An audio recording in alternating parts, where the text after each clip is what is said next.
เป็นติจังพระธรรมพระสงฆ์เจ้า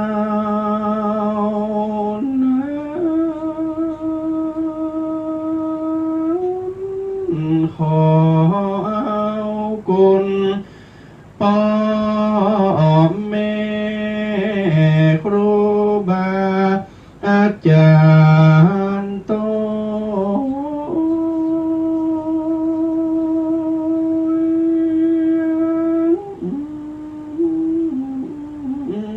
มาขอวายานได้เป็นบาปและเป็นกรร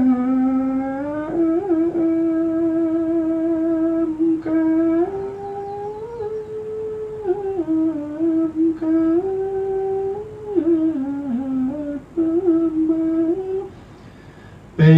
นนิวรณ์ธรรมหมดน้อยผู้ข้าม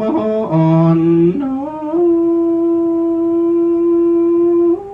ยจังให้ผู้เจ้า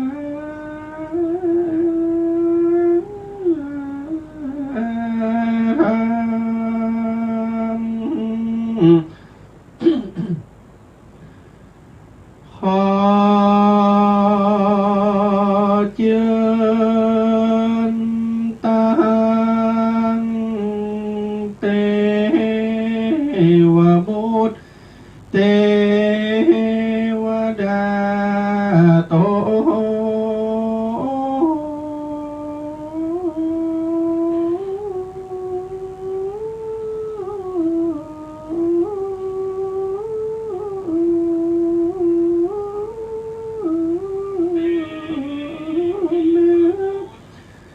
ได้มาปกห่มเกศเกล้าแก่สา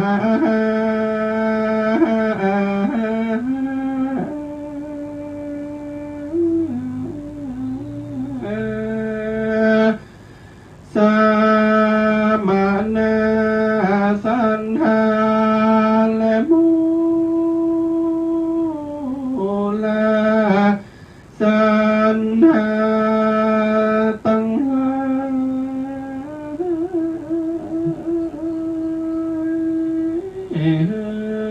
ได้โยสุขสบายตึงใจกายบ่หมองมนเศร้าตันได้โศกขามมา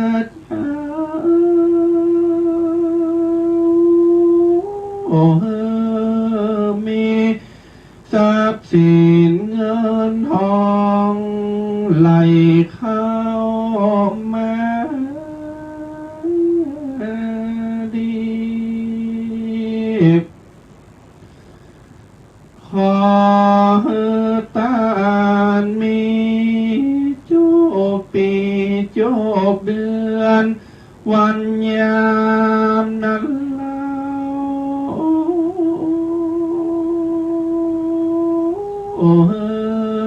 ได้ มีอายุเตียงเต้า100ขวบเข้าหัวสา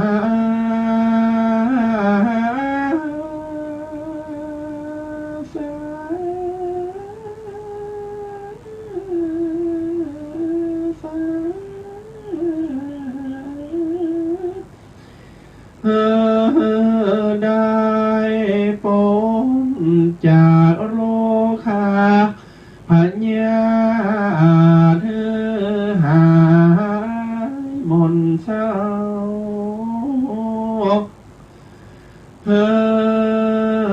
ลูกหลานเล่นเต้าอยู่ถ้อยและฟ้า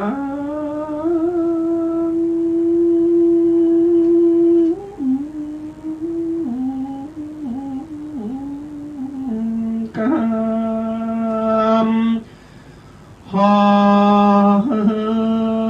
นายสุขสบายกายใจ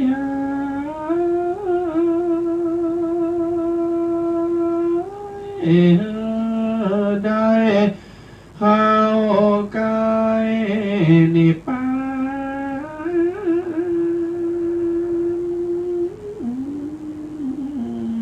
ไป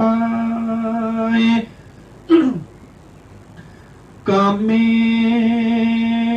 ด้วยนิยมประการดังกล่าวมานี้และ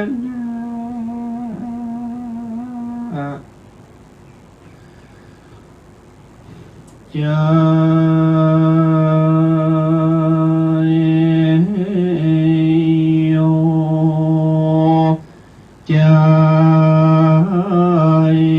โจกจังโม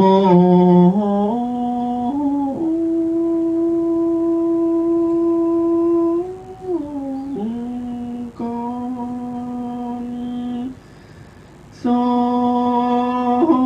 ภาเลิกมหาโพ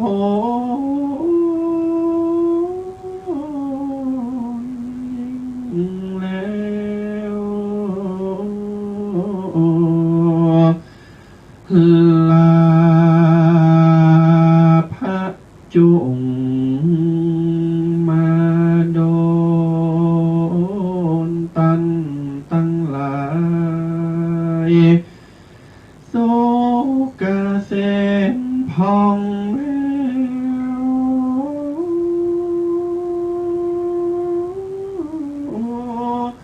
ยิ่งด้วยลาภาอันเจนหริพลใจมหาธาตุเจ้าเจ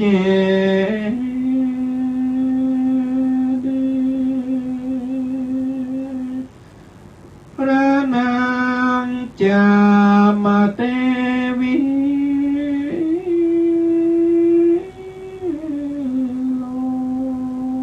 โลกไว้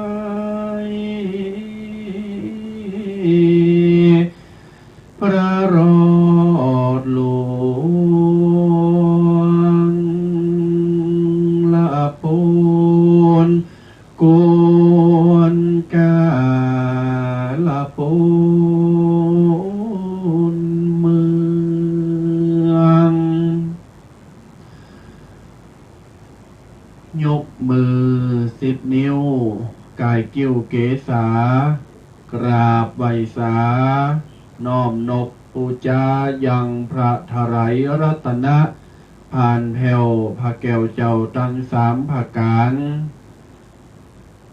ขอกราบถวายความเคารพยังครูบาอาจารย์พระมหาเถรานุเถระพระสังฆาธิการทุกรูปทุกตนด้วยความเคารพข ขอเจริญพรพ่อแม่ครูบาอาจารย์ญาติโยมศรัทธาท่านสาธุชนเจ้าพุทธบริษัทอุบาสกอุบาสิกาพ่อขาวแม่ขาวญาติกาวงวานกัลยาณมิตรทุกคนทุกท่านขอต้อนรับญาติโยมศรัทธาสาธุชน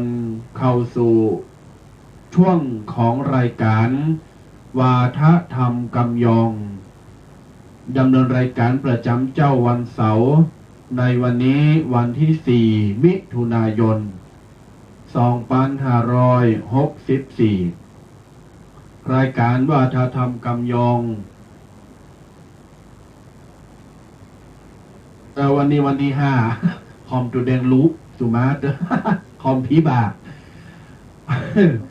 วันนี้วันที่5เนาะฮอมก่อนเน่พอกระคอมเป็นว่าคอมผีบากญาติโยมรายการนี้ดำเนินรายการโดยตุปีเคและตุปีแดงสปุงน้อยม่วงน้อยป่าซางหลับปูนเอามาอยู่เป็นหมู่เป็นจุมเป็นเพื่อนบ้าหึงงอมบ้าหึงเหงาคลายเครียดและเพิ่มเติมเสริมยังกำหู้ความสามารถและภูมิปัญญาญาติโยมสาธุชนต่างหลายดังที่ทราบกันรายการนี้จะบังเกิดขึ้นได้เลยถ้าขาดผู้คือความอุปถัมภ์และอนุเคราะห์เมตตาโดยหลวงพ่อดำรงครูสมุวิสุวัตวรกิจโจทำบำในการสถานีวิทยุ104.50 วัดฝายหินเจียงใหม่เจริญพรตอนรับญาติโยมสาธุชนทุกคนทุกท่านเมื่อว่าจะฟังจากเสียงตามสายหอกระจายข่าววัดบ้าน Facebook Face Live และ YouTube จองทางโซเชียลเน็ตเวิร์กต่างๆที่สามารถเข้าถึงเข้าทำเข้ากันและเข้าใจห้องใดว่าพุทธธรรมสังฆะออนไลน์หรือตีตมาภาพเดินใจกรรมบอกว่าพุทโธโลยีธรรมโมโลยีและสังโฆโลยีญาติโยมสาธุชนตีกำลังติดตามหับฟังและกำลังเกยฟังวันนี้เป็นวันแรกก็ตามขอต้อนรับญาติโยมสาธุชนฟังกันตั้งแต่เวลา 8 โมงหลังเคารพธงชาติเรียบร้อยจนถึงเวลา 10.00 น.หรือว่า 10 โมงโดยประมาณกูวันเสาร์ก็จะมาพบมาปะมาฟังนำเสียงเล่งปากตัวเจ้ายองตั้งป่าสร้างละโปนอู่จ๋าเป็นมายองป่าสร้างกับยองละปูนยองเจียงใหม่มันเหมือนกันเป็นได้เหมือนกันเพราะเป็นยองอพยพและก็เป็นเจือจาดเจ้ายองแบ่งสัดปันส่วนกันไปแต่ขึ้นชื่อว่าเจ้าพุทธเหมือนกันเฮาก็หักกันแบ่งกันไว้พี่น้องศรัทธาญาติโยมดันสาธุชนทุกคนทุกท่านรายการวาทธรรมกำยองอยู่ในช่วงของสถานการณ์โควิด-19 และรายการทุกๆรายการของครูบาอาจารย์ที่นำเสนอข้อคิดหรือสิ่งดีๆกับบรรดาญาติโยมสาธุชนฟังไม่ว่าจะเป็นรายการในภาคเจ้าตี 3 ตี 4 ตี 5เป็นตุนมาจนถึง 6 โมง 7 โมง 8 โมงจนถึงบัดเดี๋ยวนี้และยาวไปจนถึงภาคค่ำห้องใดว่าจะสอดแทรกเนื้อหาสาระเกี่ยวกับการป้องกันโควิด -19 และก็วิธีการเขาจะทำใจที่เขาจะอยู่กับมันคือใดในการตำนายตายตากว่าเดือนพฤศจิกาดังนั้นก็เหลือเวลาแค่4 เดือนที่โรคนี้จะวอดวายหายไปแต่ทั้งนี้ทั้งนั้นเราก็จะต้องจับตาพอแล้วก็ฟังสถานการณ์ที่สุดของที่สุดเราจะฟังบ่ได้จะต้องช่วยกันรณรงค์ป้องกันจะต้องช่วยกันเอาใจใส่โตเฮาก่อน อโนก็ไปดูแลโต๊ะเปิดใส่แม่ด้วยเนอจะอั้นจะอีเนอละโต๊ะเก่ามาใส่โต๊ะเก่าลาสาประมาทพลาดพลั้งก็บดีนั่นแล้วในช่วงของเวลานี้ทุกเวลาเพราะว่าจะเป็นตอนเจ้าตอนควายตอนบ่ายตอนคำตอนดึกก็ตามถ้าเราจะไปตังนอกก็จะต้องใส่แมสพกแอลกอฮอล์หรือว่าเจลล้างมือไว้ในถุงยางไว้ในกระเป๋าถุงยางพอดูจับพกที่โต๊ะตลอดเพื่อป้องกันสบายใจญาติโยมสาธุชนทั้งหลายทางรัฐบาลและกระทรวงการท่องเที่ยวได้ประกาศออกมาว่าจังหวัดเชียงใหม่ลำพูนและ7-8จังหวัดจะเป็นจังหวัดนำร่องที่จะเชิญชวนนักท่องเที่ยวและญาติโยมสาธุชนทุกคนทุกท่านสายกินสายเที่ยวสายช้อปปิ้งนี่ได้ไปกระจายรายได้เข้าสู่ประเทศไปแอวไปช็อปไปชิมไปใช้ไปปลดปล่อยปลดเปลื้องพันธนาการก็คือโควิดติดคอเขาเนี้ยไปใจชีวิตในการท่องเที่ยวในการไปกินไปแอว7 หรือ 8จังหวัดเนี้ยอยู่ในเราเนี่ยแต่ว่าพอข่าวแต่เจ้านี่ก็ยังพออยู่แถลงข่าว8จังหวัด7จังหวัดมีหนึ่งในนั้นมีเชียงใหม่แล้วก็มีลำพูนเปิดโอกาสให้นักท่องเที่ยวทั่วทุกประเทศทุกจังหวัดเลยมาไม่ต้องกักตัวแต่ให้ป้องกันและมาเปิดสวัสดิการร้านค้าทุกสิ่งทุกอย่างในภายในจังหวัดเนี่ยได้หมดพร้อมอย่างจะหือเศรษฐกิจคล่องตัวบ้าหือมันฝืดเคืองจอยกันไทยช่วยไทยช่วยชาติชาติก็จะเจริญให้นันญาติโยมสาธุชนต่างหลายเฮาก็จะต้องมาตระหนักและก็มากึดว่าในช่วงสถานการณ์บัดเดี๋ยวเนี่ยมีสิ่งอย่างต่างๆเฮาจะต้องกึดหลายหนักกว่าเก่าเฮาที่ผ่านมา3 ปีที่ผ่านมาหมายความว่าบรรดาปี62 63 64ตั้งแต่ปี5961 5960 62 5960 61เป็นต้นไปก่อนที่จะมีโรคระบาดโควิดเนี่ยชีวิตเฮา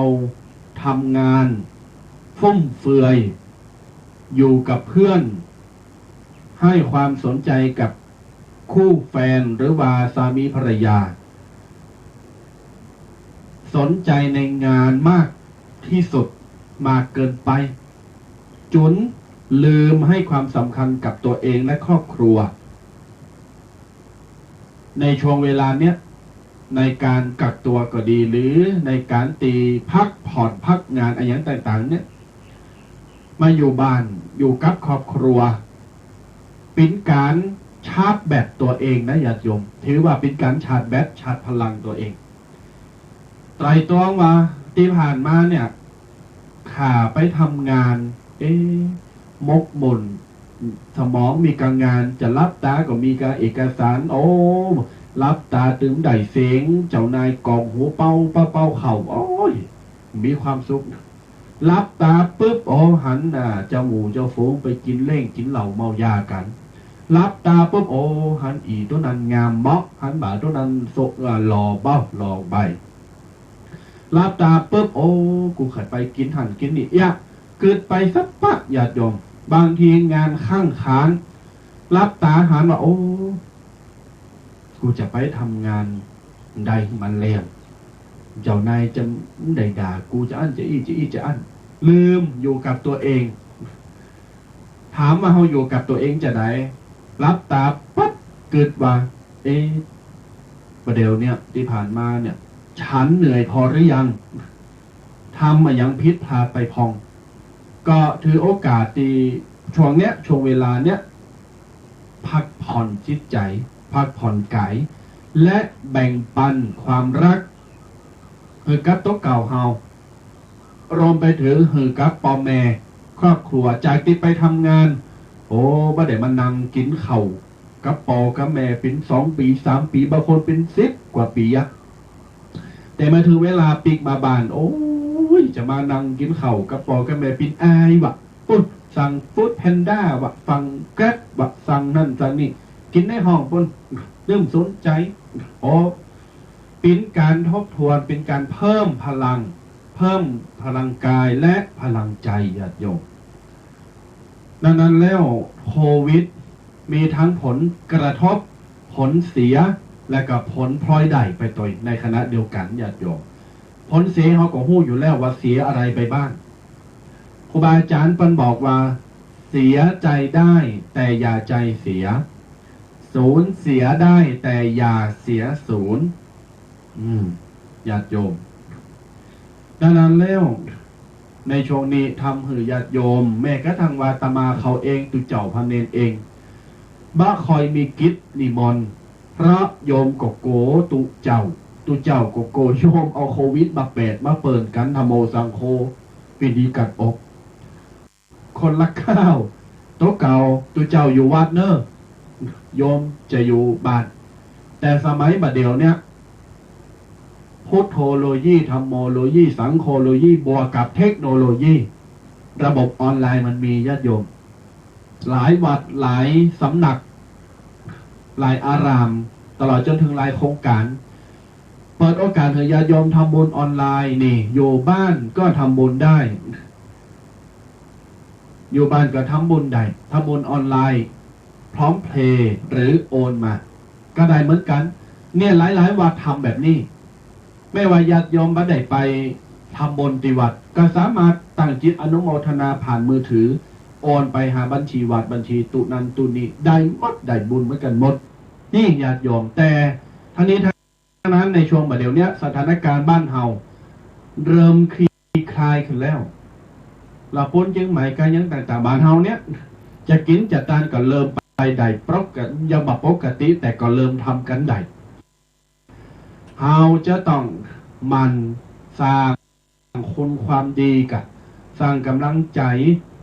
สร้างกำลังบุญแม้ว่ากำลังทรัพย์เราจะลดน้อยถอยไปแต่พยายามประคองให้ได้อย่าฟุ่มเฟือยและสุรุ่ยสุร่ายจนมากเกินไปในช่วงนี้หางานก็ยากดาราศิลปินนักร้องอะไรอย่างต่างๆแม้กระทั่งว่าตลกในประเทศไทยก็ยังถึงวิกฤตที่จะต้องปิดกิจการร้านอาหารปิดกิจการร้านกาแฟร้านคาเฟ่ปิดกิจการโรงแรมรีสอร์ทต่างๆบางทีประกาศขายทอดตลาดประกาศขายก็ยังมีเลยนี่เป็นต้นดังนั้นญาติโยมผลกระทบมันไปทั่วทุกสถานะทั่วทุกเพศทุกวัยทุกอาชีพแม้กระทั่งว่ากระทบมาทั้งในวัดในวาก็มีก็ขอฝากกับญาติโยมจะทาสาธุชนประเมศรัทธาเฮาว่าเฮาจะอยู่กับมันโดยจะได้ให้เกิดความสุขให้เกิดความสบายใจมากที่สุดจริงอยู่ว่าเศรษฐกิจไม่คล่องเศรษฐกิจบ่ดีแต่ทั้งนี้ทั้งนั้นเฮาก็ยังมีจิตใจที่อุดมสมบูรณ์เพิ่มเติมแรงกายแรงใจตายอรไทยเป็นว่าเติมใจให้กันนี่หมายเมืองก็บอกว่ากำลังใจจากใครหนอขอเป็นฐานให้ฉันได้ไหมนี่ญาติโยมเสริมกำลังใจคือกันและกันจะมาไปดูถูกดูแคลนกันสมน้ำหน้าอีกโควิดมามึงตกงานมึงมีงานสมน้ำหน้ามาได้ต้องคือกำลังใจวินาทีนี้เนี่ยเราจะต้องปั่นกำลังใจซึ่งกันและกันเพิ่มพลังกายให้กันและกันมีงานบ้านมีงานวัดงานสักศพงานข้าวดำยังต่างๆปากันไปเติมไปจวยปีเปิงซองน่องเปิงหนึ่งอาสาเปิงอาศัยสามัคคีมีค่ามหาศาลตลอดการก่อเกิดประเสริฐผลพลังงานสร้างโลกให้โสพลพระลองคนช่วยเร่งรัดพัฒนา1+1+1ก็ถึงล้านสมานจิตใจกันเถิดหนา1 สมอง2 มือคือศรัทธาย่อมฟันฝ่าอุปสรรคจะถึงเส้นชัยถึงลักชัยเนี่ยญาติโยมเปิงปาอาศัยซึ่งกันและกันดังนั้นแล้วขอเพิ่มกำลังใจเติมกำลังใจให้กับญาติโยมกำลังตมาภาพเขาตุเจ้าเขาเองอยู่ในวัดก็จะขอใช้ ช้สื่อเทคโนโลยีเนี่ยเพิ่มกำลังใจส่งกำลังใจให้กับญาติโยมที่ฟังและก็รับชมอยู่ในขณะนี้ถ้าใครได้ยินได้ฟังแล้วขอหับกำลังใจว่าสาธุเป็นน้ำเสียงเล่งปากจากจิตใจถ้าใครได้ฟังใครได้ชมตอนนี้แล้วถ้าใครต้องการกำลังใจขอเปล่งวาจาว่าสาธุ3 กรรมอยู่ที่บ้านนี่คือหับกำลังใจจากจุเจ้า2 ตุนนี่แล้วเอาละญาติโยมในวันเนี้ยตมาพา2 ตุนก็จะเอาในเรื่องของธรรมะปรุงแต่งไปด้วยความสนุกขบขันอยู่เป็นกูเป็นกิมกับญาติโยมบ่หึงงอมบ่หึงเงียบบ่หึงเหงาลูกเจ้า1เข่าเป่าไฟกินเข่าน้ำจำเข่าไง8 โมงเคารพธงชาติแถวตรงเรียบร้อยป๊อบเปิดวิทยุทานินเปิด Facebook เปิด YouTube หอเสียงตามสายหอกระจายข่าวเปิดมาฟังตูเจ้าก็จะได้ยินกำยองป่าสร้างละปูนให้นั่นแล้ววันนี้อย่างที่บอกไปเราจะเอาเนื้อหาสาระเป็นตุนวาทิศทั้ง6ปกติแล้วมีทิศเหนือตะวันทิศใต้ทิศตะวันออกทิศตะวันตกออกเฉียงเหนือใต้เฉียงตกยังก็ว่าไปแต่ทิศในพระพุทธศาสนามี6 ทิศอันหยังพองเหนือใต้ออกตกปัจจัยวันเนี้ยจะเอาสิ่งดีๆเนี่ยเรียกว่าทิศทั้ง6ในศาสนาพุทธเอามายกเอายกมาให้กับญาติโยมได้ฟังกันว่าทิศที่1 2 3 4 5 6แต่ละทิศเนี้ยมีอันหยังพองอย่างนี้เป็นต้นอันนี้ก็จะได้พบปะกับญาติโยมศรัทธาสาธุชนก็ทาฟังกันต่อไปเนอะ10 นิ้ววันตาขอกราบไหว้สามายังพระเถระพระสังฆาธิการครูบาอาจารย์จุรุปจุตนเจริญสุขเจริญธรรมจงบังเกิดมีแด่ท่านสาธุชนพุทธบริษัทจุผู้จุคนเจ้าวันนี้ก็ได้มาพบปะเจอกันแห่งเจ้าทุกวันเสาร์ตั้งแต่เวลา 8 นาฬิกาหรือ 8 โมงเมื่อเจ้าจนถึง 10 โมงโดยประมาณก็จะได้มาพบปะเจอมาผ่อนคลายมามามาตักมาตายกันเป็นธรรมะวาไรตี้นะส่งตรงถึงบ้านเลย แล้วก็มามานะแบบเพื่อเข้าใจง่ายๆเป็นธรรมะที่เข้าใจง่ายๆกันง่ายๆแล้วก็มีการปรึกษาหรือมีการสมาธิจะจะจะตักจะตายกันได้ก็พบกับว่าทะธรรมกำยองกตุเจ้ายอง2 ตนตุเจ้ายองป่าสร้างก็ได้มาพบปะเจอศรัทธาญาติโยมกันเป็นประจำเนาะอย่างที่ว่าศรัทธาญาติโยมตอนนี้ก็ต้องถึงจะเบาบางลงไปแล้วก็ต้องเรามัดระวังเหมือนกันเนอะอย่างละปูน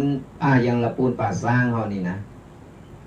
ตอนแรกเนี่ยคลองแช่มมาแล้วเนอะบ่มีมาทั้ง2-3 วัน4 วันติดกันเนาะบ่มีมาแต่ว่ามาไข่แตก ไข่แตกได้กัน ก็เลยยังบัดทำลายสถิติแต่เป็นอย่างก็ก่อยขยับขยายค่อยๆเป็นค่อยๆไปกันไปสดาญาติโยมทั้งหลายของอย่างนี้มันธรรมดาอยู่แล้วที่แต่ว่าก็เอาระมัดระวังมันก็มาเกิดขึ้นจะเกิดขึ้นก็แสนยากแล้วก็หายากแต่ก่อนเอาปล่อยปะละเลยเอาบัดสนใจก็ไม่ได้เนาะเพราะฉะนั้นแล้วอย่างที่ว่านั่นแหละเดิมก็คือก่อนออกจากบ้านก็ไปลืมกาดอย่าตกนะเปิ้นว่านะไม่ใช่พักกาดตกนะกาดอย่าตกก็คือใส่แมสอันนั้นไปตีเข้าบ้านแล้วนั่นนะเมตีเนี่ยเพราะฉะนั้นแล้วเฮาระวังระวังโตก็ดีแล้วเนาะมันก็บ่เกิดจากเฮาได้กับเฮาได้ อนนี้ก็มีข่าวมาบอกสนาญาติโยมกันว่าระมัดระวังเนอะข่าวออกมาว่าบดเดียวนี้พายุมันจะเข้ามาแหมเนาะจะเป็นช่วงนี้แหละช่วง2-3 วันหน้านี่แหละแต่ก็จะไปตกตื่นเกินไปเพียงแต่ว่าเอาเกมเนอะเกมโตระมัดระวังเอาไว้ว่าเดี๋ยวพายุมันจะเข้าบดเดียวนี้มืดป้าโมฝนนะเจ้ามาก็มืดก็ดีว่าวันนี้ฝนตกให้มากล้า มันตกมาก็ดีนะก็มันตกดีตกดักตกหมอกโอ้ยจุ่มเย็นโอ้ยโมนนะก่อนฝนตกอันนะก่อนมาเป็นฝนเป็นลมนี่ถึงบ่เอาบ่ต้านะอันนี้ไปทางอื่นจะไปมาทางนี้นะก็ระมัดระวังกันเอาไว้ก็ดีแล้วสนาญาติโยมคือมีสติอยู่ตลอดเวลาเขาต้องตั้งรับอยู่ตลอดเวลาพอเหตุการณ์สถานการณ์ถึงวันนี้มันบ่มีอะไรอย่างที่จะบอกลงหน้าจะเอางูลงหน้าใดว่าเดี๋ยวจะเป็นเนอะเดี๋ยวจะตายเดี๋ยวจะเกิดเนี่ยมันสารพัดอย่างเพราะฉะนั้นสติต้องอยู่กับเนื้อกับโตตลอดตื่นเจ้าขึ้นมาปุ๊บหลังจากล้างหน้าล้างตาสวดมนต์ไหว้พระยังเรียบร้อยขอพรยังเรียบร้อยเขาก็ตั้งสติมากระโตวันนี้จะทำอะไรอย่างจะเยะอะไรอย่างจะไปตั้งใดจะมาตั้งใดนี่มีสติอยู่กระโตเขาก็บะหลงบะลืมแล้วเขาก็บะผาดพังก่อนเขาบอกมีสติมันถึงปั๊มเป๋อมันถึงบอกว่าอย่างเป็นอย่างอีลุงตุงนั่งตื่นมาก็ยิ้มแย้มแจ่มใสเรื่องอย่างที่ผ่านไปแล้วเขาก็บ่ต้องเก็บมาคิดเอามาใส่สมองเพราะว่าก่อนเขาตื่นเอาเรื่องแต่ว่าหรือเอาเรื่องผ่านมาเอามานั่งเป็นกำกึดตื่นมาก็เอามือเต้ากลางเลยโปดโหเป็นนั้นเป็นยาโบดหายโหยาวๆนั่นนะสมัยบดเดียวมันมีเนี่ยสดาญาติโยมมันนักโหจนเอามือกั้มเอาไว้เนี่ยเขาก็จะตกวันคำเพราะฉะนั้นตื่นมายิ้มแย้มแจ่มใสไอ้ยังก็มามึกเอาไว้ในใจก่อนแล้วก่อยแก่ก่อยวางเขาหับสิ่งใหม่ๆก่อนใจตื่นมาแปลงหน้างิกหน้างอใส่กันละเอาละวุกวักโวยวายโวยวายเป็นหน้าเศร้าหน้าหมองเมื่อดึงเศร้าดึงหมองอยู่วันคำคืนหุงเพราะจิตใจเขาเป็นอย่างอันมาแต่แรกนะเพราะฉะนั้นเขาตื่นมาต้องสดชื่นแจ่มใสเพราะว่าเขาได้นอนรับมาแล้วนอนรับแล้วเขาก็ตื่นมาหับสิ่งดีๆให้พอเอาสิ่งดีๆเขาร่างกายเขาเอาก่อนสูดอากาศเย็นๆสูดอากาศสบายๆแล้วก็แปลงจิตแปลงใจให้สบายเขาก็จะได้พบกับสิ่งใหม่ๆสิ่งดีๆเข้ามาในชีวิตของเขาวันนี้ตามที่ทุกพี่เคเกินกันไว้ว่าวันนี้เขาก็บาละเลยเกี่ยวกับเรื่องสถานการณ์ต่างๆที่เขาจะเอามารายงานเอามาบอกมากล่าวมันจะเป็นนักข่าวนะแต่เอามามาหรือสถานญาติโยมเนี่ยว่าบัดเดี๋ยวนี้สถานการณ์เป็นอย่างไรพองอะไรยังพองบางทีคนเฒ่าคนแก่เพิ่นมีเวลาจะไปพอข่าวไปเสพข่าวไปพอหันพอนี่ตามเหมือนกับคนละอ่อนหนุ่มกันสำหรับคนเฒ่าคนแก่เพิ่นนอนไปไหนไม่ได้เพิ่นนอนอยู่ติ๊กเต้งกับเพิ่นนั่งฟังนอนฟังอยู่กับบ้านกระจองตู้เจ้าเพิ่นเอามาบัดเดี๋ยวนี้เป็นอย่างอี้เนอะเป็นอย่างอี้นี่ก็จะได้หับหู้กันไปเป็นการเรือบอกต่อกันไปแล้วก็วันนี้เขาก็จะผสมประสานเกี่ยวกับเอาธรรมะมาผสมประสานกันโดยเป็นวาไรตี้เข้าใจง่ายๆกันง่ายๆฟังแบบสบายๆไม่ต้องไปเคไปซีเลกันนะไปใครโหไปเอียมันโมนเนาะแก่งอมกันก่อนมาถึงกับมันต่างหน้าต่างตาเอาหลักการอย่างเดียวโอ้ยนังก็เป็นดีเคเป็นดีไข่ลับเนี่ยเอาละสดาญาติโยมวันนี้เขาจะมามากันว่าวันนี้เขาจะเริ่มอย่างกันก่อนนี่ก็เดียวก็จะมามาท่องกันส่วนท้ายรายการก็เกินชั่วโมงท้ายรายการนี่เขาจะเปิดรายการคือกษดาญาติโยมได้โทรมามาแลกเปลี่ยนความคิดคิดเห็นหรือว่าความคิดกันว่ามาสนทนาธรรมกันเป็นอย่างอย่างอันมาเราสู่กันฟังเป็นการแลกเปลี่ยนกันเอาไว้ชงท้ายรายการญาติโยมดังตีตมาภาพได้บอกไปว่าในวันนี้เราจะเอาเรื่องของทิศทั้ง6มาเอิ่นกับญาติโยมศรัทธาในครั้งที่พระพุทธองค์ได้ตรัสได้สั่งสอนพุทธบริษัท ว่าทิศทั้งหกเนี่ยมีทิศอย่างพองมีหน้าที่แตกต่างกัน แต่ละทิศแต่ละอย่างเนี่ยญาติโยมฟังพอว่าทิศนั้นทิศนี้เป็นของไผ่ทิศนี้ที่นั้นเป็นของไผ่หน้าที่เขาแต่ละทิศแตกต่างกันไปพระองค์ได้ทรงแบ่งแยกไว้อย่างชัดเจนญาติโยมตั้งหลายคำว่าทิศทั้งหกนี้จะทำให้เฮาได้ฮู้ว่าหน้าที่ที่เฮาจะต้องปฏิบัติที่เฮาจะต้องทำแต่ละทิศเนี่ยมันมีหน้าที่จะได้ผ่องแล้วจะเกิดผลอย่างผ่องเอามาฟังกันดูกันไปเป็นข้อไปทิศทั้งหกญาติโยมข้อที่หนึ่งทิศที่หนึ่งปุรัตถิมทิศปุรัตถิมทิศหรือปุรัตถินทิศทิศเบื้องหน้าคือบิดามารดาพ่อแม่เป็นทิศเบื้องหน้าพระพุทธองค์บอกเหตุไฉนพระองค์จึงบอกว่าพ่อแม่บิดามารดาเป็นทิศเบื้องหน้าก็เพราะเปิ้นเป็นผู้ให้กำเนิดบังเกิดเกล่าของเฮามีปองมีแม่กำสามารถจะเกิดมาเป็นคนเป็นมนุษย์ได้เพราะฉะนั้นแล้วพ่อแม่เป็นทิศแรกที่เฮาจะต้องสรรเสริญเยินยอขยายความต่อไปว่าพ่อแม่มีหน้าที่จะได้ญาติโยมปุรัตถินทิศเนี่ยพ่อแม่มีอุปการะมีบุญคุณโทมโหไผกระตึมเต่าตุเจ้าในวัดก๋อมเต่าครูบานันครูบานีก๋อมเต่าไผกระตึมเต่าปอตาแม่เฮาแบ่งว่าอย่างนี้ญาติโยมเอามาอู่กันบิดามารดาหรือปอแม่เนี่ยตุแดงเป็นคนที่อนุเคราะห์บุตรธิดาใจกันมีอยู่5หน้าที่ตัวกันหนึ่งห้ามปรามจากความชั่วห้ามปรามลูกไปทำความบดีสองให้ตั้งอยู่ในความดีบอกลูกบอกเต่าสอนลูกสอนเต่าปัจจัยไม่ยิงลูกใจลูกยิงสู้เขาหมั่นทำความดีเนอะข้อ3คือศึกษาศิลปวิทยาก็คือการป้องกันตัวในการใช้ชีวิตในสังคมสูไปติหันสูจะไปเจอเขาเนอคนขีดจุเนอโกงหกหมดเท็จคนขีดลักจะไปลักเล็กขโมยนั่นคือวิทยายุทธที่พ่อแม่สอนข้อ4หาคู่ครองให้สมควรอันนี้พ่อแม่มีหน้าที่บางส่วนแต่ไม่ทุกส่วนมากพ่อแม่จะเชื่อใจลูกว่าลูกหานครูคนนี้จะเอามาเป็นกูครองถ้าลูกว่าคนนี้มันดี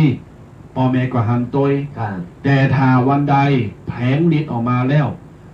ลูกพ่อแม่จำล้อหืนลูกไล่พ่อแม่จะทำหน้าที่ไล่เองนี่คือสกัดกั้นชีวิตคู่ครองข้อสุดท้ายพ่อแม่มีหน้าที่มอบทรัพย์สมบัติในโอกาสอันสมควร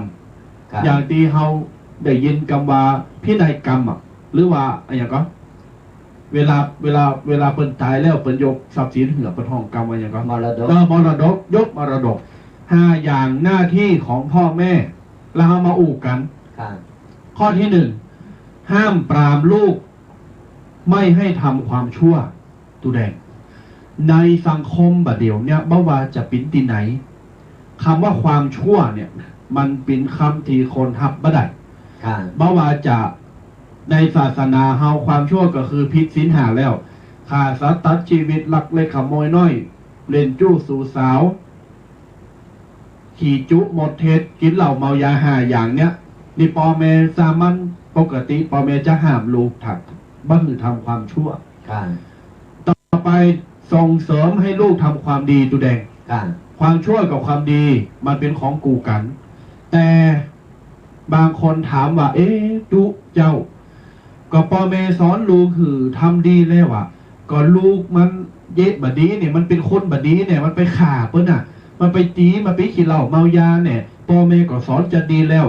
ถามว่าอันนี้มันเกิดจากอย่างตุแดงเป็นกรรมของเขากรรมของลูกกะกรรมของลูกอย่างไรน่ะคือกูกรรมกูเวรกันมาดูคือใน โซนที่เกิดมาในช่วงนี้เนี่ยเกิดมาพ่อแม่มีหน้าที่จี้ผิดจี้ถูกว่าอันนี้ผิดอันนี้ถูกอันนี้ดีบ่ดีแต่พอแนวเฮาปู่ตั้งเหอแล้วแต่ลูกเป็นกรรมที่ติโตของมามันเป็นกูกรรมกูเวรกันมาบอกเตียวไปโดยตาที่พ่อแม่บอกใจเตียวไปบางทีก็เตียวไปถึงไอ้กลางตั้งก็แหกโค้งเองแหกโค้งไปอันนี้มันก็ถือว่าเขาทำดีที่สุดแล้วพ่อแม่ทำดีที่สุดแล้วแต่ว่ามันเป็นกรรมเป็นเวรของเขาเองคือที่มาโดยติ๊กตามติ๊กซอยหอยตามกันมาแต่จานไหนเป็นจานเก่าจานหลังมาอันนี้เขาก็ห้ามไม่ได้ละแต่เขาหน้าที่ของเขาก็คือเขาจี้พิจี้ถูกจี้ไปหนตั้งตีดีลูกก็ไปบางคนลูกก็ดีโดยอันนี้ก็คือเป็นบุญเป็นกรรมดีของเขาที่สร้างกันมาก็ปอก็แม่ได้ดิบได้ดีไปเลยได้ดิบได้ดีไปบางทีเป็นปอแม่กันเนี่ยเป็นลูกกรรมลูกเวรก็มีอย่างไรน่ะก็คือพ่อแม่ก็หักลูกเนอะเธอทูลให้กูสิ่งกูอย่างเล่งออมปล่อยเล่งดีใบใหญ่กองใหญ่พอใหญ่มาปุ๊บก็มาลบลาขาฟันมาเดือดร้อนมาสร้างกรรมสร้างคือสร้างกระเลิงหือกระปอกกระแม่เด็กตุกอกตุกอย่างที่เพิ่นมาตอนน้อยเล่งลูกเป็นเทวดาเนาะใจครับนี่มันผลก็คือมันเป็นกรรมที่เคยสร้างกันมาตั้งแต่จากตีผ่านมาหลายจาผ่านมาจานี่เกิดมาเป็นลูกเป็นปอเป็นแม่กัน แต่ก็ต้องมาใจกรรมใจเวรกันผิดอ่านไปครับมันมีจึงกรรมดีกรรมบ่ดีบ่ใจว่าเกิดมาเป็นลูกเป็นลูกเป็นปอเป็นแม่กันแล้วโอ้แสดงว่าสร้างกรรมดีมาโดยการใจสร้างกรรมมาโดยการแต่กรรมดีหรือกรรมโชตานแต่หน้าที่ของพ่อแม่ก็อย่างที่บอกก็คือพ่อแม่มีหน้าที่ที่ฮักเอ็นดูลูกและก็คือสิ่งที่ดีก็ลูกกูสิ่งกูอย่างยอมตายเพื่อลูกได้แต่ว่าลูกเป็นเจ้ากรรมนายเวรกันมาแล้วถ้าสมมติว่าโอ้ซ้อนแล้วซ้อนแหมมันอย่างไรเกิดตึงทำดีบ่ได้แล้วเกิดยังเหรอปล่อยมันไปเหรอก็ต้องตามกรรมตามหรือมันทับกรรมไปเลยอ่ะนั่นแหละคนเฒ่ากับเก่ากันเนาะปล่อยตามกรรมตามเวรไปเถอะอ่านคนเป็นปอเป็นแม่จะต้องแปลงใจยอมรับไม่ได้ใจยอมรับอันนี้มันเป็นกรรมเก่าของเขาแหละเขาก็มันพ่อแม่ก็ปล่อยเขาไปแล้วเขาก็มันสร้างกรรมดีขึ้นมานะว่าต่อไปนี้เนอก็ขอจะสร้างแต่กรรมดีต่อไปไปพบปะเจอก็เจ้ากรรมนายเวรอย่างเขาก็อธิษฐานไปทำบุญหยาดน้ำบุญหยาดน้ำไปทำใจไปปลงแล้วปล่อยวางเหตุนั่นเมื่อเขาทำดีตีสุดแล้วอ่ะทำดีตีสุดแล้วเขาจะไปแต่อย่างไรอย่างที่เป็นเคสอย่างตึงวันนี่นะอย่างที่เป็นข่าวที่เอาหันเนี่ยดีเคเอาหันเนี่ยอย่างพอนี่มาโอ้ปอแม่นะบางทีมันเหลืออดจำเป็นต้องฆ่าลูกฆ่าลูกไปแล้วยอมติดคุกเปอร์หือกูสิ่งกูอย่างมันสงบเพราะลูกมันเหลือขอแต่อันนี้บ้านแนะนำคือว่าเขาในเมื่อเขาหู้แล้วว่าลูกเขาเป็นอีกเขาก็อย่างที่ว่าปล่อยว่างเหแล้วเอามันทำบุญไปปล่อยไม่อย่างจะเกิดมันทำบดีเดียวกับตำรวจหรือกฎหมายเพื่อจัดการเองเขาก็ต้องไปลงมือมันจะเป็นบาปเป็นกรรมเต่าก็เขาสร้างกรรมแล้วต่อไปก็ไปเป็นกูกรรมกูเวรกันมั้งไปเกิดมากก็ไปเป็นกูกรรมมือสู่รบตัวมือก็อยู่ห่างบางครอบครัวนี่ผมหันข่าวว่าเมหรือว่าปอแจ้งตำรวจมายับลูกก็มีนะมันมีมันเลอะอดเลยเพราะฉะนั้นอดเลยทนมันเป็นกรรมของเขาใจครับปอแม่มาสามารถจะไปห้ามกรรมใดจะมีหน้าที่คอยบอกคอยเตือนคอยสอนเคยเอาแนะนำแล้วเขาคอยบอกคอยสกิดคอยเตือนสติอยู่ตลอดเวลาความเป็นหักของปอของแม่เนี่ยนะลูกจะดีจะเลี้ยวอย่าได้จิตใต้สำนึกพ่อแม่ก็ยังหักอยู่บางทีนะลูกไปติดคุกโดนหยับติดคุกพ่อแม่ก็ตึงไปด้วยว่าสุดท้ายมันก็ต้องไปก็คือด้วยความหักลูกด้วยความหักลูกจะดีจะโชว์ก็คือลูกแต่ว่าในเมื่อเฮาฮู้ว่าลูกนี่ปุ๊บเฮาบ่ต้องไปจัดการหื้อหน้าที่แล้วหื้ออันกรรมเวรแล้วกันกฎหมายเบิ่นกฎแห่งกรรมนี่จัดการเองดีกว่าอย่างกรรมบรรดากฎแห่งกรรมยุติธรรมเสมอใช่ครับอันนี้เป็นตุ่นนี่คือหน้าที่ของพ่อแม่ห้ามไม่ให้ลูกไปทำความโจรแต่ส่งเสริมให้ลูกทำความดีแต่ในเมื่อเขาบอกฟังกรรมอันนั้นก็เป็นกรรมของเขาลูกบางคนฟังกรรม ฟังกรรมปอกรรมเมจุนได้ดิบได้ดีปิ้นข้าราชการตำรวจหมอพยาบาลด็อกเตอร์ปิ้นมัดญาติโยมอย่างนี้เป็นตุน นี่อันนี้เพื่อสร้างกรรมดีมาด้วยกันถูกต้องอ้าวต่อไปปอเมเนี่ยมีหน้าที่มอบทรัพย์สินและโอกาสดีๆต่างๆอันสมควรหือลูกอันนี้หมายความว่าเวลาบั้นปลายชีวิตใจครับปอเมสั่งหลักปักฐานมากันสองโผตัวเมแล้วเรียบร้อยป๊บมีลูกเต้าเหล่าหลานมาก็หันสมควรว่าโอ้ชีวิตเฮาก็แน่นอนมีบ้านมีตีไฮตีนาสนเป้าสนลำไยสนหอมตีดินกาสนมงกาโอ้มีตีไฮกี่แจงกี่นี่ก็โอนหรือมอบเป็นทรัพย์สินของลูกหลานต่อไป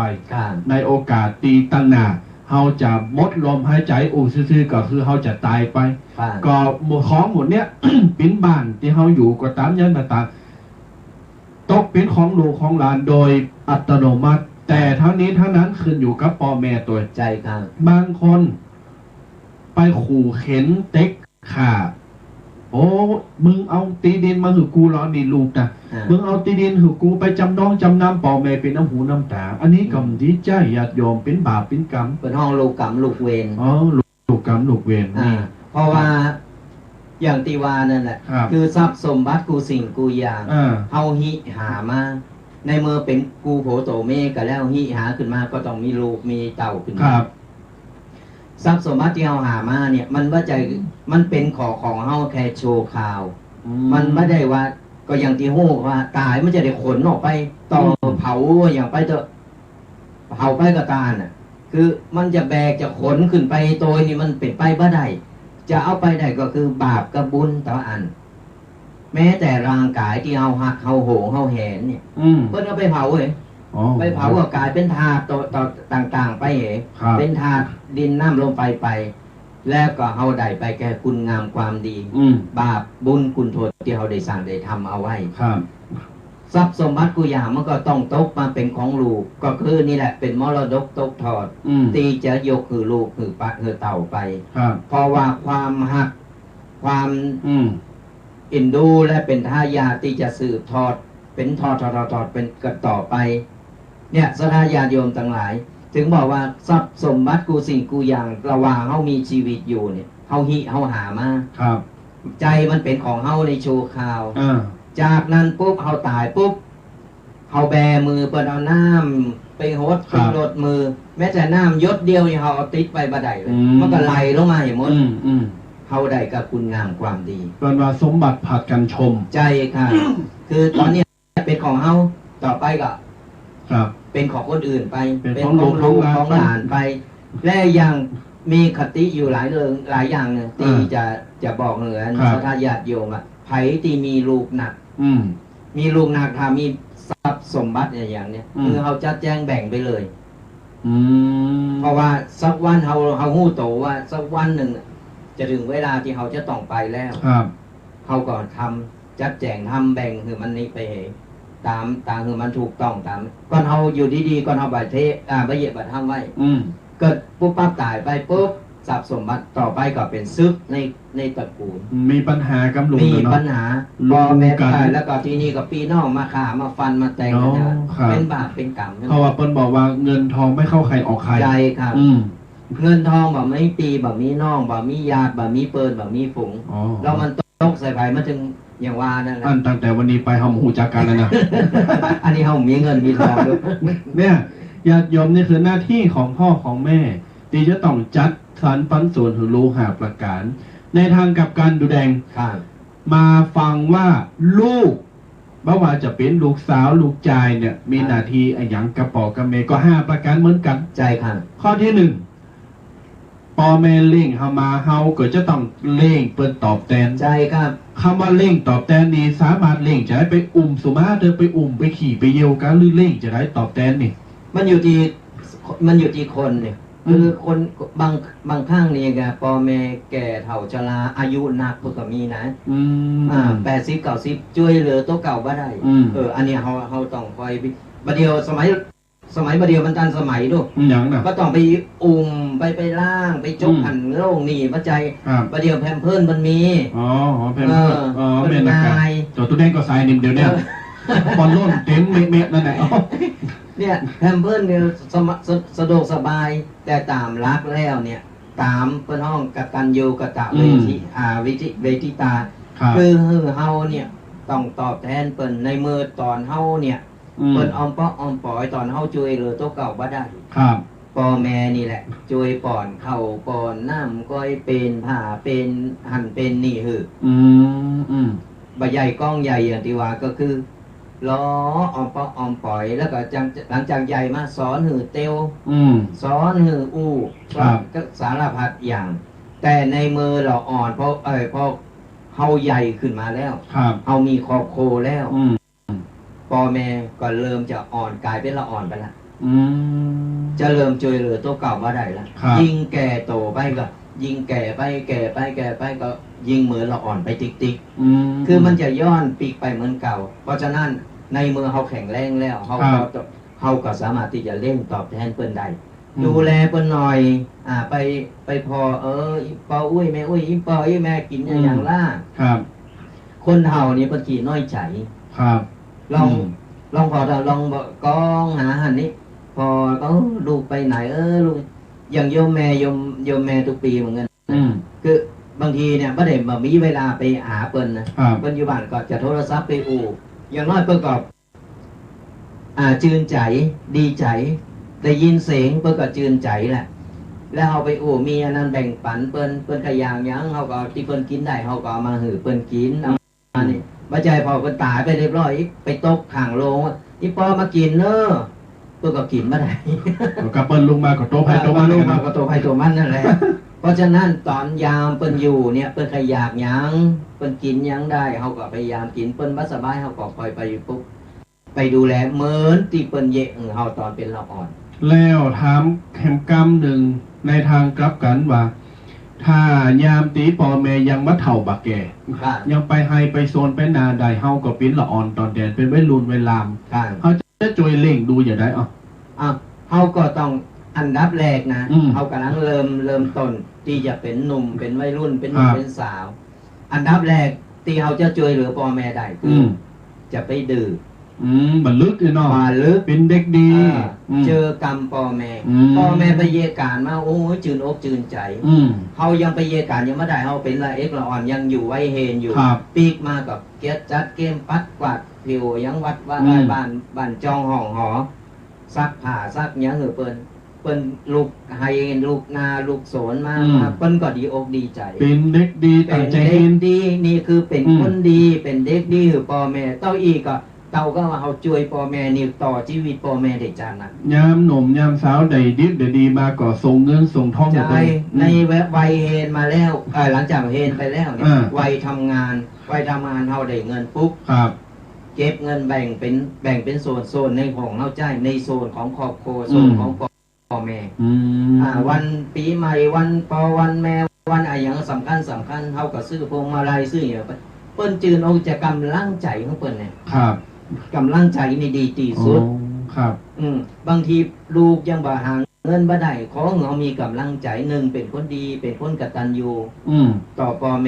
ม่จืนใจแล้วอย่างเปิ้นว่าหัวจิตหัวใจของพ่อแม่เนี่ยอยู่ที่ลูกเป็นหัวใจ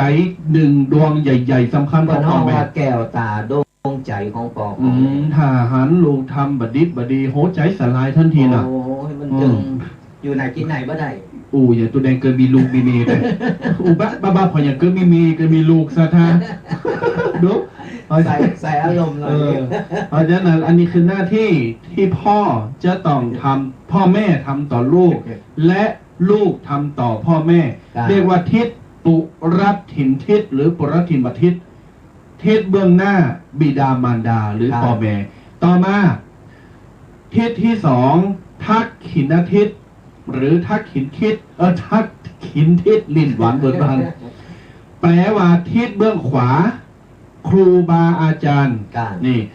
ทิศเบื้องขวาครูบาอาจารย์ก็สำคัญเหมือนกันนะสำคัญกันพ่อแม่เอาลูกเต่าเหล่าหลานเอาตัวเฮาเนี่ยไปฝากฝังไว้กับครูที่โรงเรียนจากเด็กสถานรับเลี้ยงเด็กก่อนขึ้นมาอนุบาลขึ้นมาประถมขึ้นมามัธยมขึ้นมาอุดมศึกษาปตรีปโทปเอกด็อกเตอร์ ขึ้นมามีหน้าที่การงานนี่คือครูบาอาจารย์ทิศเบื้องขวาถามว่าครูบาอาจารย์สั่งสอนเขามีคุณความดีอย่างของก็5 ประการเหมือนกันย่อๆข้อที่1ครูบาอาจารย์สั่งสอนลูกศิษย์ฝึกฝนให้เป็นคนดีอันนี้ก็บ่น้อยกว่าปอเมนะ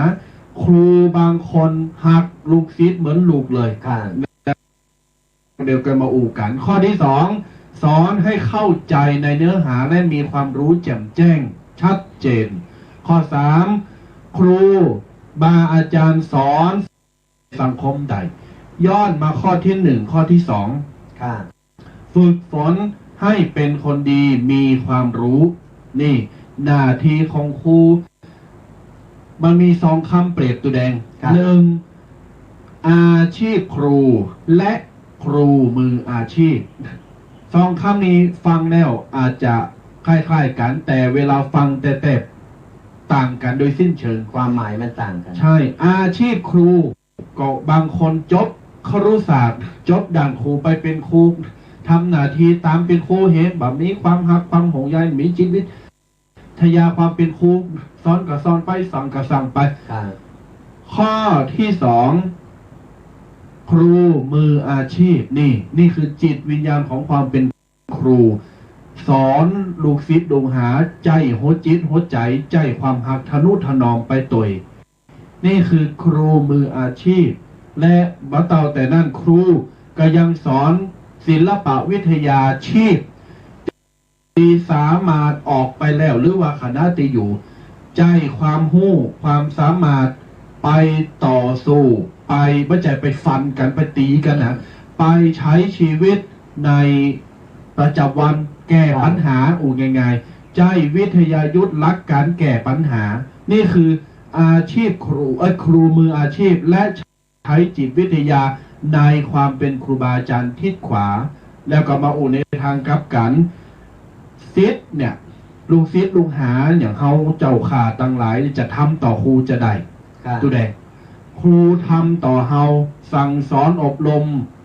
คือความหู้คือประสบการณ์ใจจิตใจหักเฮาทนุถนอมบัดเตากว่าปอแม่เลยใจครับแล้วในฐานะเฮาเป็นศิษย์เป็นลูกหาเนี่ยเฮาจะทำจะได้กับครูบาอาจารย์ในการตอบแทนเมื่อเพิ่นสั่งเพิ่นสอนเข้ามาแล้วเฮาจะทำจะได้ก็เหมือนกันนั่นแหละก็คือว่าอาชีพครูก็เป็นเสมือนเรือจ้างเพิ่นจะไปส่งเฮาไปถึงฝั่งไปขึ้นให้ฝั่งใดในก็เปรียบเสมือนว่าเปิ้นหือวิชาความรู้ต่างๆนานากับเฮาครูเปรียบหรือว่าโรงเรียนเปรียบเสมือนบ้านที่2หลังที่2ของเฮาหลังจากเฮาอยู่บ้านครูคนแรกก็คือพ่อแม่ครูคนต่อไปก็คือคนครูตีโรงเรียนตีถ้าว่ามีคุณครูมื้อนี้เฮาก็บ่มีวิชาความรู้ครับเฮาบ่ได้มาเฉลียวฉลาดบ่ได้มาอ่านได้เขียนได้อ่านเป็นเหมือนอย่างตึงวันเพราะฉะนั้นแล้วสำคัญที่สุดรองจากพ่อแม่ก็คือคุณครูแล้วเฮาจะขาดบ่ได้ที่จะแสดงความฮักความอินดูก็เหมือนเฮาแสดงความฮักความอินดูกับพ่อแม่เหมือนกันก็คือเฮาแสดงความกตัญญูฮู้คุณแล้วตีลืมบ่ได้ก็คือเฮาต้องปฏิบัติโตคือเป็นคนดีสมกับที่เพิ่นได้ทุ่มเทที่สอนเฮามาเป็นคนดีคือครูหันเป็นคนดีคือพ่อแม่คือคุณครูหันครับแล้วเฮาต้องเอาวิชาความรู้ที่เฮาได้เรียนมาเนี่ยเอาไปต่อยอดได้ในเพลงหนึ่งที่เปิ้นบอกว่าความภูมิใจไม่ได้อยู่ในความผ่านไหว้ครูแต่อยู่ในวันที่รู้ว่าศิษย์นั้นไปได้ดีใจกรรมนี้ถือว่าเป็นสเตตัสที่ลูกศิษย์ลูกหาควรที่จะต้องจำตัวเฮาตั้งหลายมีความรู้ความสามารถมาขนาดนั้นแต่ในทางพฤติกรรมความรู้ดีความสามารถเก่งแต่เอาไปใจในทางที่ผิดครูบาอาจารย์เปิ้นก็ผิดหวังเหมือนกันดังนั้นเฮาจะต้องมาเกิดว่าเปิ้นตั้งใจเอาความรู้ของเฮาแล้วสอนเฮาแล้วเนี่ยในเมื่อเปิ้นสอนเฮาเป็นคนดีแล้วเนี่ยบ่น้อยไปกว่าพ่อกว่าแม่แล้วเนี่ยเฮาเป็นลูกคนที่2ของเปิ้นเฮาก็จะต้องทำตามที่เปิ้นสอนคือใดบางคนบ่อั้น เอาสิ่งที่เพิ่นสอนไปทำบดิษบดีไปลักเล็กขโมยน้อยไปบางคนก็ตีครูบาอาจารย์ก็มีนะฆ่าครูบาอาจารย์ปาดคอครูบาอาจารย์ก็มีนะมีหมดบาเดียวเนี่ยคือถ้าเอาไปในละคุณอย่างนั้นไม่ต้องโกหรอกมันคืออนาคตไปบักไก่หรอกครับไปเอาได้แค่ฮ่องกงกันฮ่องกงเมืองนอกว่านี่แหละเมืองไทยนี่แหละฮ่องขังเนี่ยก็ฮ่องกงไม่ต้องมีวีซ่าเนาะไม่ต้องมีวีซ่าเดี๋ยวไปทำพาสปอร์ตเลยเดี๋ยวกูซ่าพาไปเองมีรถมาหาไปอย่างดีเลยครับเนี่ยสนาญาติโยมการเนรคุณคนเนรคุณปอแม่เนรคุณคุณครูบาอาจารย์ครับไม่ต้องไปทำอย่างหากินเมื่อคืนตกอัพเลยตกอัพอย่างเดียวชีวิตก็จะคือไปบลอดคนเฮาในมือเปิ้นทุ่มเทเฮาเพียงแต่ว่าเฮาแสดงคุณงามความดีเอาแล้วก็เอาความรู้วิชาต่างๆที่เปิ้นไทยทอดมาเฮาเอาไปใจให้เป็นประโยชน์เอาไปทำให้เป็นประโยชน์เวลาเฮาจบไปแล้วเนี่ยคุณครูเปิ้นจะว่าจบไปแล้วเปิ้นไปเฮ็ดที่ไหนเปิ้นก็เปิ้นได้จะปล่อยเลยเข้าใจถ้าเปิ้นฮู้ว่าเปิ้นติดตามเฮาอยู่ก่อนเฮาไปได้ดิบได้ดีโอ้เปิ้นดีโอ้ดีใจชื่นชมยินดีชื่นชมบ่เป็นถือว่าเปิ้นทำความสำเร็จแล้วครับเปิ้นภูมิใจเปิ้นแอบพอเปิ้นรักพอตั้งหลังนะเปิ้นพอว่าลูกศิษย์คนเนี่ยโอ้ยหมายมั่นปั่นมือไว้แล้วเปิ้นถึงจะไปเรียนต่อที่อื่นจบจากโรงเรียนนี่ไปเรียนต่อที่อื่นนะไปต่อยอดไปได้ดิบได้ดีมานี่คุณครูก็พ่อแม่อยู่ตั้งหลังเปิ้นแอบภูมิใจครับเนี่ยผ่านมาหลายหลายรายแล้วนะคือบางทีบอกป้าก็คุณครูเนี่ยจารเหมือนเพอลูกศิษย์ได้ดิบได้ดีลูกศิษย์นึกถึงครูบาอาจารย์ตีสอนมาแต่แรกตีสอนมาแต่แรกไปโตยหาครูบาอาจารย์หันแล้วให้โอ้ยปู่ก็ขนลุกให้โอ้ยเป็นดีอกดีใจเปิ้นภูมิใจแม้แต่ขนาดครูบาอาจารย์จะแก่จะเฒ่าลงไปแล้วจะล้าไปแล้วก็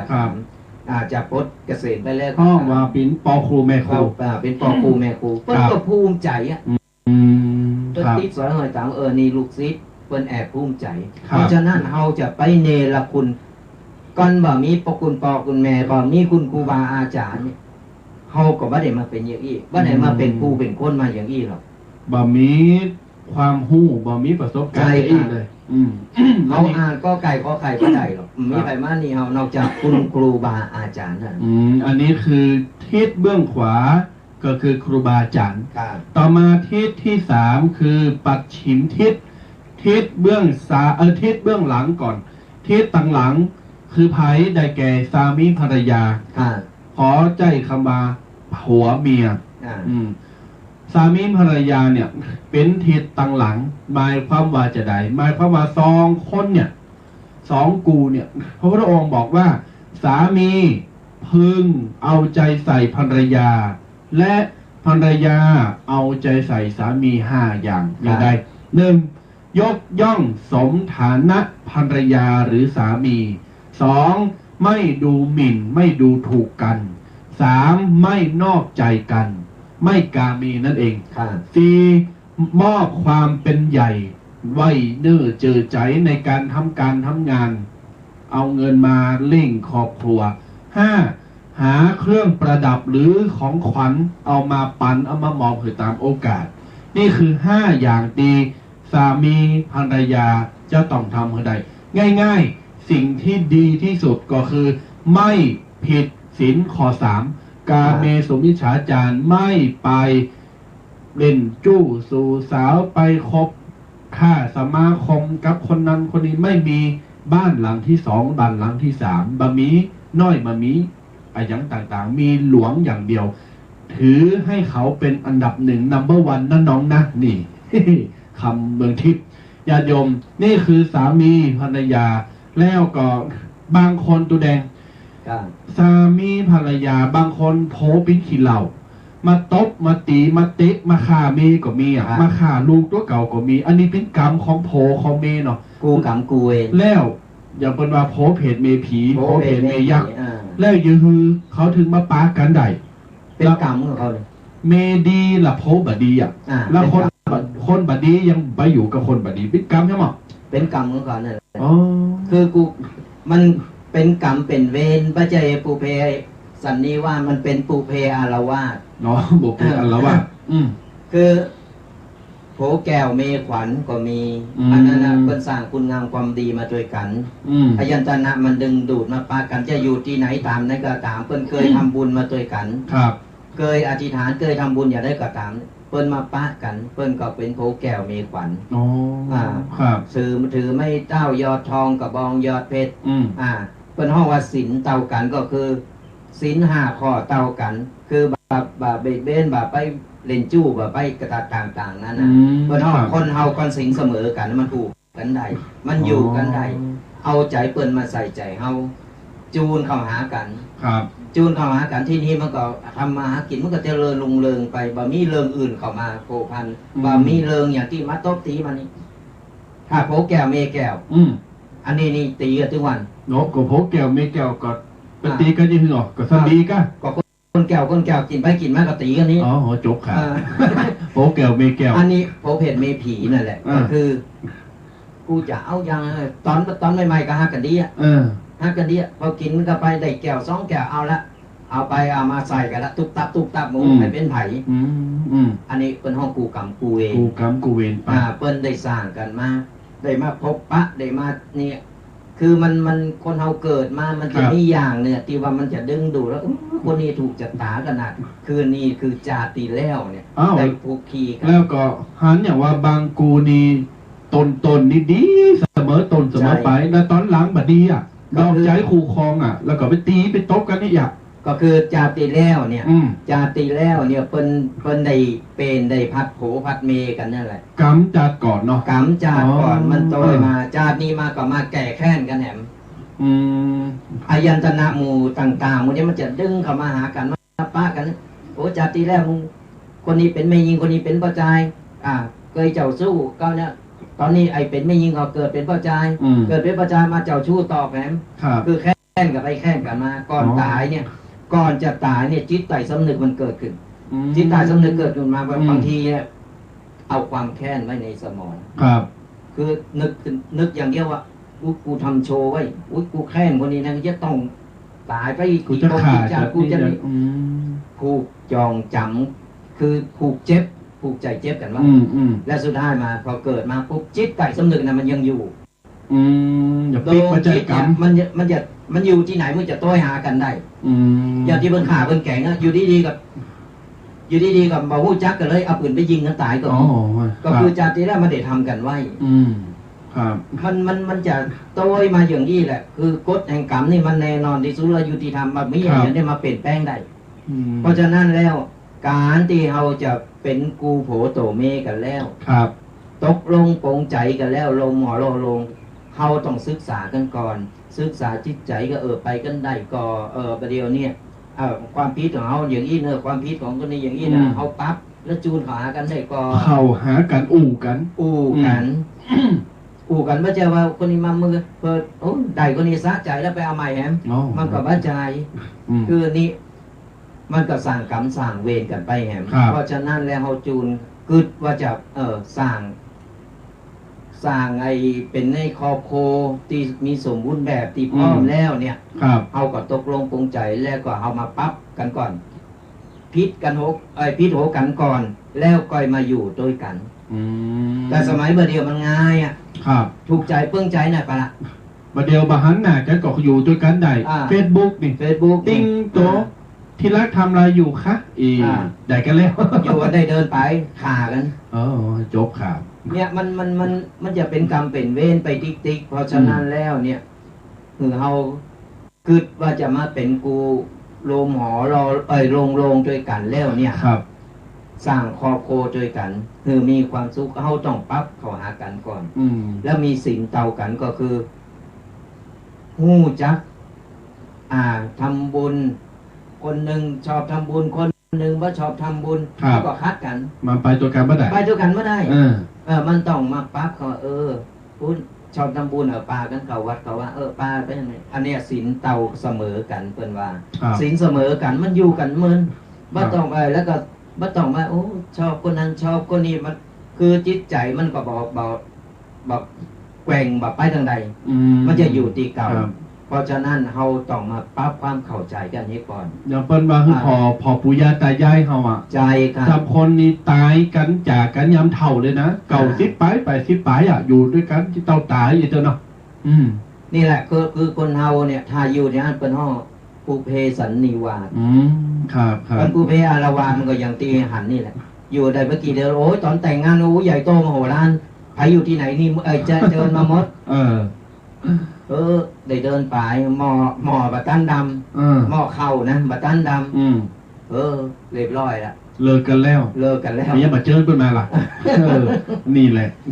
เป็นสิ่งที่น่าเกลียดนี่คือทิศที่3ญาติโยมปัดฉิมทิศคือทิศเบื้องหลังภรรยาและสามีต่อไปทิศที่4แฮม3ทิศเดี๋ยวมาเปิดสายหนาใหม่ทิศที่4อุตรทิศทิศเบื้องซ้ายนี่เบื้องซ้ายเฮาอุตรทิศแปลว่าเพื่อนกัลยาณมิตรมิตรสหายหรือว่าคบค้าสมาคมกันเนี่ยทิศเบื้องซ้ายก็มี5หน้าที่เหมือนกันญาติโยม1เขาจะบำรุงเขาจะเอาใจใส่กันจะได้เพื่อแผ่แบ่งปันพูดจามีน้ำใจช่วยเหลือเกื้อกูลมีตนเสมอร่วมสุขทุกข์ไปด้วยกันหวานอมขมกลืนเปิ้นมีสุขเขาก็สุขโดยเปิ้นตุกเขาก็ตุกโดยอยู่ด้วยกันโมนงานสำเนาสุดท้ายจริงใจและซื่อสัตย์ต่อกัน5ประการนี้จะเป็นเปินเป็นเจ้าหมู่กันหรือกัลยาณมิตรดีๆต่อกันจะต้องยึดและก็จะต้องมีไว้เอื้อเฟื้อเพื่อแผ่จิตใจเมตตาเวลาเปินเนี่ยมีปัญหาหรืออุปสรรคยั้งต่างๆก็สามารถหยิบมือยืนมือจอยได้สามารถปรึกษาหารือได้สามารถทำให้แห่งคนหนึ่งสบายใจได้เวลาพิษกับแฟนหรือว่ามีปัญหาในตีทำงานหรืออย่างต่างๆปัญหาชีวิตมากมายสามารถเอาปัญหาเนี่ยกับคนดันเจ้าหมู่เจ้าฝูงได้แล้วจอยกันเคลียร์ปัญหาจอยกันสร้างความสบายใจและก็มีน้ำจิตน้ำใจเอาของหั่นของนี่มาเฟื่อเพอแผ่มาแบ่งมาปันกันคือกำลังใจกันนี่คือหน้าที่ของทิศหน้าที่ของทิศหน้าที่ของมิตรนี่เดี๋ยวจะหือตูแดงอธิบายเกี่ยวกับคำว่าเพื่อนหรือว่ามิตรเนี่ยคือแจมแจงครับกันหนึ่งว่าเฮาจะคบค้าสมาคมโดยกันเนี่ยเฮาจะอยู่ก็จะได้มีความสุขมิตรถึงวันนี้มันมีอยู่2อย่างมิตรแท้และมิตรเทียมรวมมิตรดิมใจกันมันจะรวมมิตรนะมันก็อย่างว่านะกินกันไปก็ใส่กันไปก็เดี๋ยวก็จะไปกินแล้วมิตรที่เฮาสมควรที่เฮาจะมาคบค่าสมาคมมิตรที่ว่าเฮาไว้ใจได้ครับก็คือมันจะมีอยู่4อย่างที่โอเคครับมิตรแท้ก็คืออันดับ1คือมิตรมีอุปการะก็คือช่วยเหลือซึ่งกันและกันมีอย่างก็อย่างที่ว่าปรึกษาหารือกันช่วยเหลือกันได้อันนี้คือมิตรอุปการะ2มิตรร่วมทุกข์ร่วมสุขกูสุขมึงสุขกูทุกข์มึงก็ทุกข์ด้วยคือไปขึ้นห้วยลงห้องอย่างก็ไปด้วยกันตายเหรอตายนี่คนละคน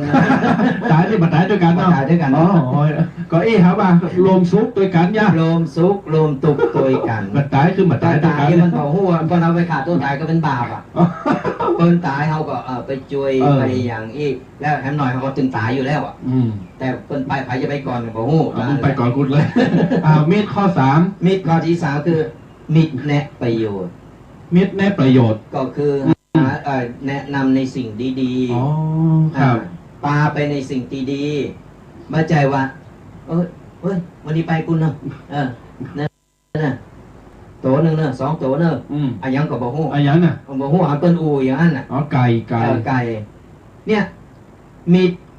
ที่3คือแนะนำประโยชน์ไปเพบ่อย่างเฮา2ตนเนาะครับวันนี้มีคนตายหั่นก็จะนิมนต์เนาะเดี๋ยวนิมนต์นะกูเล่น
อย่างเอาสองตนเนาะ ครับ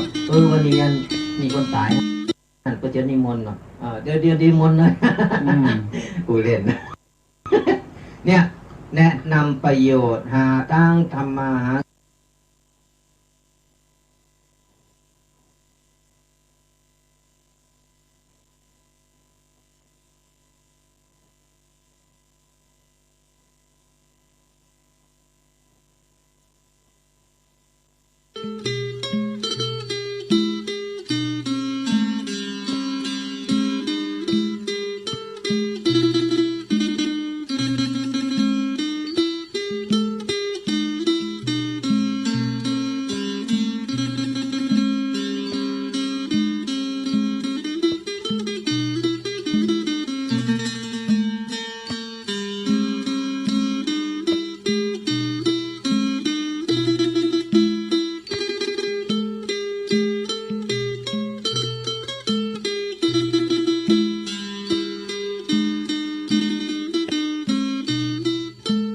นิมนต์เลย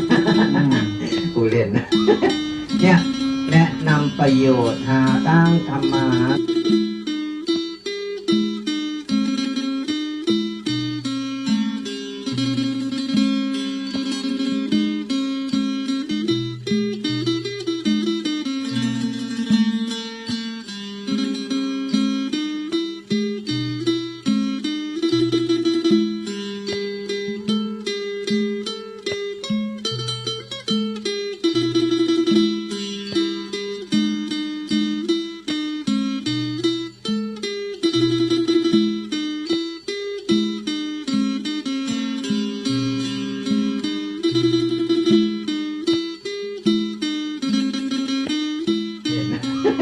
เนี่ย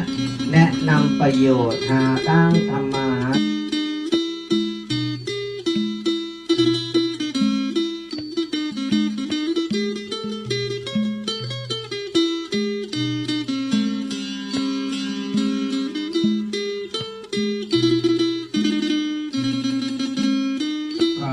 วันนี้มีคนตายก็จะนิมนต์เนาะเดี๋ยวนิมนต์เลยกูเล่นเนี่ยแนะนำประโยชน์หาตั้งธรรมาหา